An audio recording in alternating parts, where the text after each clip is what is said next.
দক্ষিণবঙ্গের আকাশ থেকে নিম্নচাপ সরে গেলেও হালকা থেকে মাঝারি বৃষ্টিপাত দক্ষিণবঙ্গে চলছে এবং আগামী 7 দিনে দক্ষিণবঙ্গের আবহাওয়া কেমন কী থাকতে চলেছে, কোথায় হালকা কোথায় মাঝারি বৃষ্টিপাত হবে সেই সম্বন্ধিত সমস্ত তথ্য আজকে আমরা জানাচ্ছি এই ভিডিওর মাধ্যমে। তো চলুন যাওয়া যাক। এবং আজকে যদি বলা হয় ভারতবর্ষে মৌসুম অ্যাক্টিভ ট্রাফ যেটা রয়েছে কিন্তু পাঞ্জাব থেকে বিহার পর্যন্ত, যার ফলে কিন্তু দক্ষিণবঙ্গে হালকা থেকে মাঝারি বৃষ্টিপাত হচ্ছে এবং দক্ষিণবঙ্গের ওপর কিন্তু কোনো রকম সিস্টেম না থাকলেও মধ্যপ্রদেশ এবং উত্তর গুজরাটের কাছাকাছি কিন্তু দুটো সিস্টেম তৈরি হয়েছে, যার ডিটেলস এখানে দেওয়া হয়েছে আইএমডি রিপোর্টে।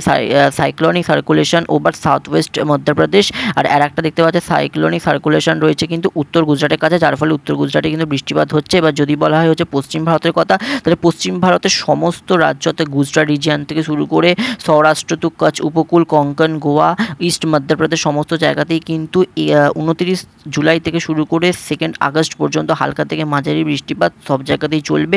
এবার যদি বলা হয় হচ্ছে নর্থ ওয়েস্ট ইন্ডিয়া অর্থাৎ উত্তর পশ্চিম ভারতবর্ষের কথা, তাহলে কিন্তু উত্তর পশ্চিম ভারতবর্ষের সমস্ত রাজ্য অর্থাৎ ইস্ট রাজস্থান, উত্তরাখণ্ড এবং হচ্ছে হিমাচল প্রদেশ, জম্মু কাশ্মীর সমস্ত জায়গাতেও কিন্তু 2 আগস্ট পর্যন্ত হালকা থেকে মাঝারি বৃষ্টিপাত চলবে। এবার যদি বলা হয় আমাদের পূর্ব ভারতের কথা, তাহলে পূর্ব ভারতের সবথেকে বেশি বৃষ্টিপাত হবে হচ্ছে নাগাল্যান্ড, মণিপুর, মিজোরাম, ত্রিপুরা আগামী 3 থেকে 4 দিন, যার প্রভাব কিন্তু 3 বা 4 আগস্ট পর্যন্ত থাকবে। আমাদের দক্ষিণবঙ্গেও কিন্তু এর প্রভাবে যথেষ্ট বৃষ্টিপাত হবে। যদি আজকে বলি দক্ষিণবঙ্গের অবস্থা, তাহলে কিন্তু দক্ষিণবঙ্গের সমস্ত জেলাতে হালকা থেকে মাঝারি বৃষ্টিপাত হচ্ছে, আকাশ মেঘলা রয়েছে। শুধু পশ্চিমবঙ্গ নয়, বিহার, ঝাড়খণ্ড, উড়িষ্যাতেও কিন্তু এর ভালো প্রভাব রয়েছে। উত্তরবঙ্গের সাথে বৃষ্টিপাত হচ্ছে, বাংলাদেশের সমস্ত জেলাতে স্পেশালি উপকূলের এলাকাগুলোতে ঝোড়ো হাওয়ার সাথে বৃষ্টিপাত হচ্ছে। সাথে যদি বলা হয় হচ্ছে মধ্য ভারতের কাছাকাছি তো মধ্যপ্রদেশের কাছাকাছি একটা সাইক্লোনিক সার্কুলেশন হয়েছে, যার ফলে কিন্তু সিঙ্গুরায়, জবলপুর, এলাহাবাদের কাছাকাছি কিন্তু করবার কাছে ভারী থেকে অতি ভারী বৃষ্টিপাত চলছে। এবং যদি বলা হয় আগামী 3 থেকে 4-5 দিনে যদি